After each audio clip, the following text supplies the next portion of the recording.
নমস্কার, আশা করি সকলে খুব ভালো আছেন। নিজেকে যত্ন নেওয়ার জন্য আর নিজেকে ভালোবাসার জন্য কারো পারমিশনের কোনো দরকার নেই। নিজের জীবনের কি ভুল কি ঠিক তা কিন্তু আমাকেই ঠিক করতে হবে, কারণ আমার জীবনের রানী কিন্তু আমি নিজে। লোকে আমার সম্বন্ধে যা বলে যা ভাবে তাতে তারা নিজেকে রিপ্রেজেন্ট করে। লোকে আমার সম্বন্ধে কি ভাববে তা কিন্তু আমি কন্ট্রোল করতে পারবো না, কিন্তু আমি নিজের সম্বন্ধে কি ভাববো তার কন্ট্রোল কিন্তু একদম আমার হাতে। নিজের সম্বন্ধে সবসময় ভালো ভাবতে হবে, খুশি থাকতে হবে। কারো ভালো লাগবে বলে যেমন বিনা দোষে দোষী হব না, আবার কাউকে বিনা দোষে দোষী সাব্যস্তও করব না। ছেলে মেয়েকে স্কুলে বার করে দিয়ে ঘরটা গুছিয়ে নিয়ে ভাত টাত খেয়ে 9:30টার মধ্যে বেরিয়ে পড়লাম স্কুলের পথে। কয়েকদিন ধরে পরীক্ষা চলাকালীন আমাদের একটু তাড়াতাড়ি বেরোতে হচ্ছে। ফিরতে ফিরতে অনেকটাই দেরি হয়ে গেছিলো, আজকে একটু মিটিং ছিল, তাই ফিরে একটু বিশ্রাম করে বেরিয়ে পড়েছি রমার বাড়িতে।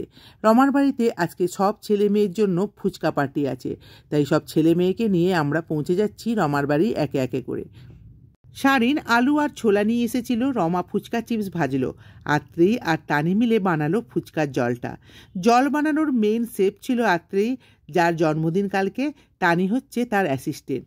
খুব ভালো বানিয়েছিল ওরা, জানেন তো এই জলটা। মায়েরাও কিন্তু পিছিয়ে ছিল না। আলু মাখার স্বাদও হয়েছিল দারুণ। দারুণ স্বাদের এই আলু মাখা আর টক জলের যুগলবন্দিতে কালকের ফুচকা পার্টির দারুণ জমে গিয়েছিল। এই যে ফুচকার জলটা কি দারুণ রং হয়েছে দেখুন, একদম দোকানকেও হার মানিয়ে দেবে। একদম ধনেপাতা পাতা দিয়ে একদম দোকানের মতো করা হয়েছিল। আলুটাও দুর্দান্ত মাখা হয়েছিল। এরকম দুটো বাটি ফুচকা একদম নিমেষে হাওয়া হয়ে গেছিলো আমাদের কাছে।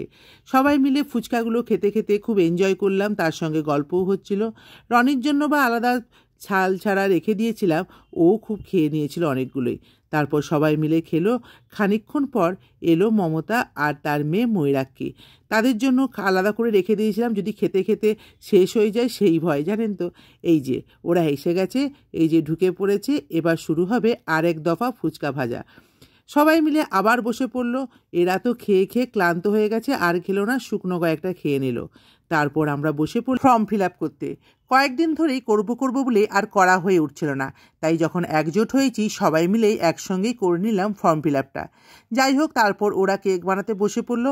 আমারও আর সময় নেই, ওদের স্যারও চলে এসেছিলো, তানি স্যারও আসবে, তাই আমরা বেরিয়ে এলাম। এরপর এসে বানালাম খিচুড়ি। রাত্রিবেলায় ট্রনি এসে তাড়াতাড়ি ঘুমিয়ে পড়েছিল, ওর প্রচণ্ড ঘুম পেয়েছিল। রাত্রে আমরা তিনজনে বসে গল্প করতে করতে এই গরম গরম খিচুড়ি এনজয় করে খেলাম। যদিও নিরামিষ খেয়েছি, তবে কিন্তু রাত্রের খাওয়াটাও দারুণ হয়েছিল। কালকে সারাদিনটা খুব ভালো কেটেছিল। আপনারাও ভালো থাকবেন, সুস্থ থাকবেন, সাবধানে থাকবেন।